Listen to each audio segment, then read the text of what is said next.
And of course, and the way I've been describing it recently with some of these recent military events is that sovereign debt crises basically are likely to lead to war in a similar way that war is likely to lead to sovereign debt crisis. They tend to feed on each other because obviously one of the ways that a country can get in debt is war. But on the other hand, if a country already finds itself in debt and is running into its own kind of inflation problems or financial stability problems, then other countries can perceive that as weakness and say, well, let's see how well they can do war when they're already this indebted. And so then they strike, or they get something that they've been wanting for a while, or they feel is theirs, or X, Y, Z.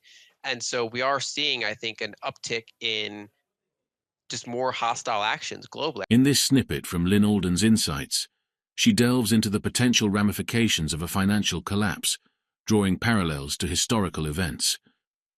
Highlighting the interconnectedness of sovereign debt crises and warfare, Alden warns of a concerning uptick in hostile global actions, likening the current decade to the tumultuous 1940s.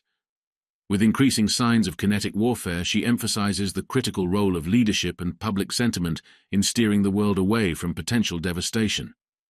It's hard because no, I don't think anyone knows for sure, right? I think that every situation has new aspects to it.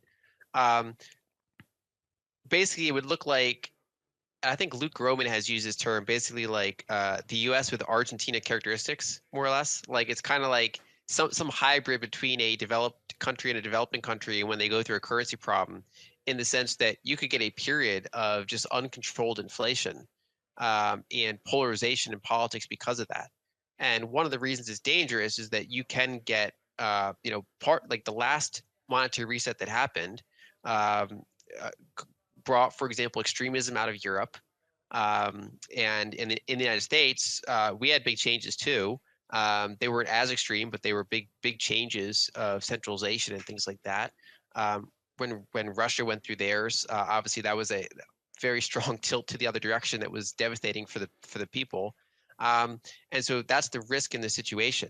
Um, Potentially, some of the areas that can benefit are emerging markets that have dollar-denominated debt, because if something does happen to the dollar, their debts get devalued, right? So right now they've been in an environment where, as the dollar hardens relative to their currencies, that can make it harder for them to pay back their debts. But if you go through a big dollar weakening cycle, either a normal one like we saw in the 2000s, or a bigger one due to an actual kind of structural problem, that's tends to be when you get booms in emerging markets, because it's kind of like, after years of tightness on them, they finally have a kind of a release valve. Um, but I don't think the U.S. is going to lose its currency situation without a fight. Basically, I think they're gonna hold on to it as strongly as they can, even to their own detriment, the way it's currently structured. And so I think that probably what it looks like is a really weird period of capital controls, stagflation, uh, increasing political polarization, and then it really comes down to where public opinion goes, because eventually people can't put up with it anymore, and they start coalescing in a different direction, and that different direction could be a better direction, or in some cases it's a worse direction. Unfortunately, it could be fascism or communism. Basically, those are like the wrong paths, and the right path is something else, something more stable. And so I think that's the big challenge. And of course, and the way I've been describing it recently with some of these recent military events is that sovereign debt crises basically are likely to lead to war in a similar way that war is likely to lead to sovereign debt crisis. They tend to feed on each other because obviously one of the ways that a country can get in debt is war. But on the other hand, if a country already finds itself in debt and is running into its own kind of inflation problems or financial stability problems, then other countries can perceive that as weakness and say, well, let's see how well they can do war when they're already this indebted. And so then they strike, or they get something that they've been wanting for a while, or they feel is theirs, or X, Y, Z. And so we are seeing, I think, an uptick in just more hostile actions globally. I've been comparing the 2020s to the 1940s for years now, and I've been always saying like I'm comparing it in the macro context, like fiscal and monetary cycles to that period, and I would always say I hope it's less kinetic than that other period.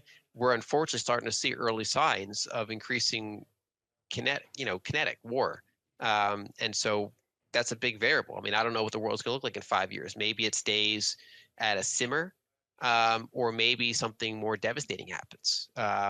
And it kind of just comes down to what the leaders are going to do, what people are, are people going to get tribalistic and elect kind of crazy leaders, or are they going to kind of keep their head on straight and try to de-escalate? I think there's a multiple things that are happening kind of simultaneously, and it's hard to judge where that goes, admittedly. Lyn Alden continues to dissect the cyclical nature of financial systems, stressing the inherent instability of fiat currencies. From recession to recession, central banks employ tactics to sustain credit growth, perpetuating a cycle of mounting debt. However, when interest rates hit rock bottom and debts reach unsustainable levels, a financial crisis looms.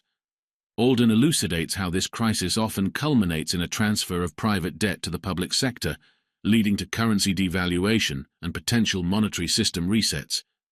She speculates on the uncertain future of money post-reset, citing Bitcoin as a potential contender. Despite the unsettling nature of these discussions, Alden reminds us that such transitions are not unprecedented, pointing to historical examples and emphasizing the importance of preparedness in navigating turbulent financial landscapes. I think the reason it's important to keep track of it is because that cycle is associated with monetary change in a big way.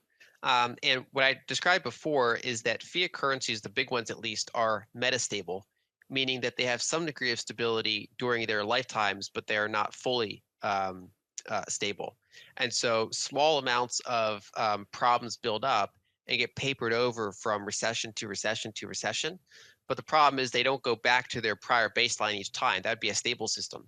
Instead, it's always a little bit more kind of duct taped and papered over until these things really build. And so one way to visualize it is so for 40 years in the United States, whenever we had a recession, central banks would lower their interest rates, and that would encourage more credit growth to build up, as everything's reliant on credit just always going up. One stat that I gave in the book is that from like the 1960s, which was that particular data set, all up to the present day, the total debt in the U.S., so public and private debt combined, increased every single year smoothly and without fail, with one brief exception for 18 months during the global financial crisis. It went down by like 1.5%, and then they basically pulled out all the stops to keep that going up again.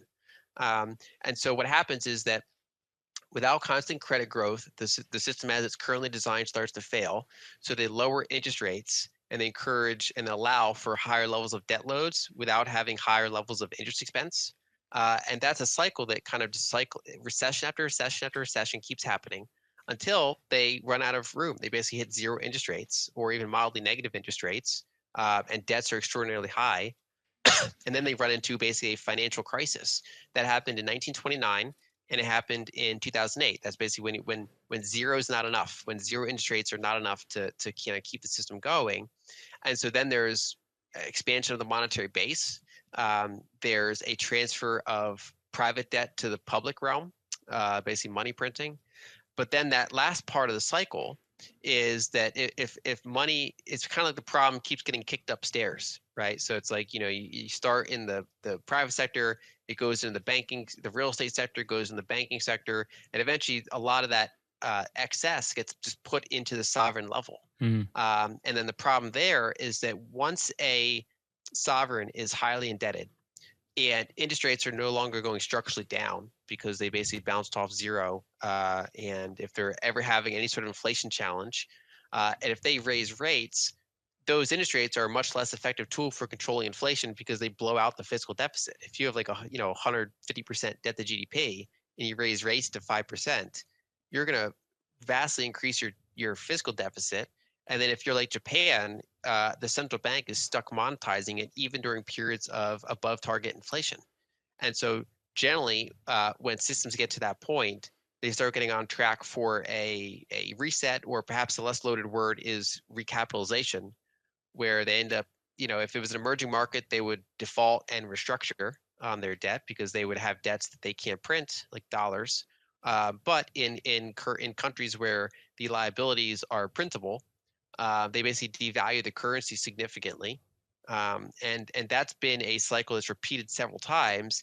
And then with it, usually it's a switch over to another type of money, right? So you go from a gold-backed system, for example, to the Bretton Woods system, and then you go from the Bretton Woods system to just a fiat currency system.